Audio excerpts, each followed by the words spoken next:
නොමැතිවුවත් හැකි උපරිම වේගයෙන් මෙම සාමාන්‍ය වැසියන් පිරිස රජයේ පාලන ප්‍රදේශයේ වෙත ඇතුළත් කර ගැනීමට 55 සේනාංකය පියවරගෙන තිබෙනවා. මෙම සාමාන්‍ය වැසියන් පිරිස ජලයේ ප්‍රදේශයට පැමිණීමේදී මුහුණ දුන් ඛේදනීය සිදුවීම් රැසක් ඔවුන් සමග කළ කතාබහේදී අපට අසන්නට ලැබුණා.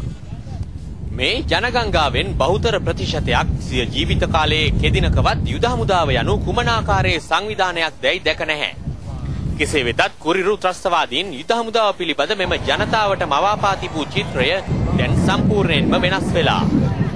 ත්‍රස්තවාදීන් කුඩා දරුවාගේ සිට මහල්ලා දක්වා වයස් සීමාවන් වල ජනතාවගේ මොළ සෝදා ආරක්ෂක හමුදාවත් රජයත් කෙරෙහි ඇතිකොට තිබූ වෛරය දැන් අවසන්. මුදාව උපක්‍රමශීලීව යුද මුක්ත කලාපයට ඇතුළු වී මොවුන්ට මිදීමට මගක් විවර කර දීමෙන් පසු ත්‍රස්තවාදීන් නොවුන්ට ආපසු රැගෙන ඒමට දේපල ලෙස ඉතිරි කර තිබුණේ හිසේ හෝ කරමත තබාගෙන යා හැකි ගමන් මල්ලක් පමණයි. හමුදාව යුද මුක්ත කලාපයට ඇතුළු වූ මොහොතේ පටන් මේ දක්වාම සාමාන්‍ය ජනතාවගේ සුබසාධනය හා අවශ්‍යතාවන් පිළිබඳ ඍජුවම සොයා බැලීමට ආරක්ෂක ලේකම්වරයා හා යුද හමුදාපතිවරයා ඉදිරිපත් වී සිටිනවා.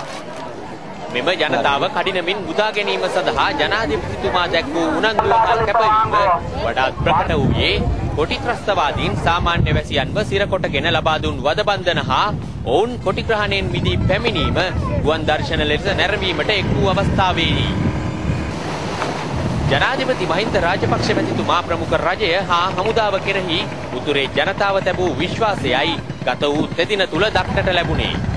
කොටිග්‍රහණයේ සිට හමුදාව වෙත බාර වීමට පලා ආ කුඩා දරුවන් ඇතුළු සෑම තරාතිරමකම වැසියන්ට කොටි ඊයේ දිනේ වෙඩි තබා තිබුණා.